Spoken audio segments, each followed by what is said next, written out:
This from Dawg Pound Daily. 3 Browns that should not return in 2023. Number 3, Greedy Williams, cornerback. Number 2, Tommy Togiai. And number 1, John Johnson. So let's start with John Johnson. I don't know if they're not using him effectively, but I was excited when they signed him, and I think they're asking him to do some things that aren't in his wheelhouse. Yeah, there was definitely a miscalculation of bringing all these safeties together who all kind of have similar skill sets and play well in the box. But at the end of the day, they need someone to play in the back end, and he's being asked to do a lot more communicating than we thought he was going to do when he was brought here originally. But I got to be honest, I have not been inspired by his play no matter where I've seen him on the field. He doesn't give the kind of effort you want to see out of someone who's supposed to be a leader. And if the Browns can save $9 million by cutting him June 1st, that's exactly what they're going to do, because you can't be paying him that kind of money to get that kind of production. Yeah, you look at Greedy Williams, and he might have offers elsewhere. He might have shown enough. And again, I know Martin Emerson in his rookie year, I like what I see from him. I want to see more. I'm being very careful with these young guys because it seems like we always, like JOK, like Grant Delpit. So Emerson has been really good. I think he's going to be a really good player. Let's see him develop. Yeah, it's really hard not to overvalue your own guys, especially when they show you something early on. The way Greg Newsome did last year. And he hasn't been bad this year, but we had more of an expectation that he was going to take another step. The same thing with JOK.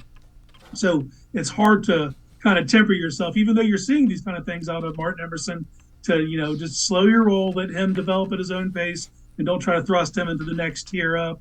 But the Browns have done a decent job of stocking this team with young cornerbacks, which makes someone like Greedy kind of, expendable in the grand scheme of things.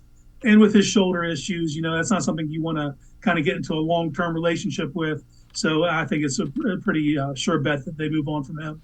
Let me ask you this. That we had a voicemailer a little bit earlier in the show that pointed to some of the draft picks that they've had that haven't panned out. And it's a fair point. It's a fair question.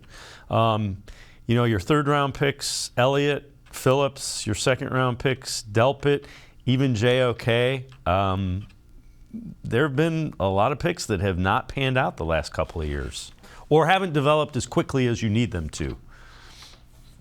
Yeah, and they all kind of fit the same mold, right? These are highly athletic guys who scored really well physically, and they were just hoping they could implement them into their system. And for whatever reason, it hasn't been a good fit. And some positions they've drafted better than others. But if you look at defensive tackle, they've used a mid-round pick every year so far, and you're not getting anything in return on those guys. So it becomes frustrating.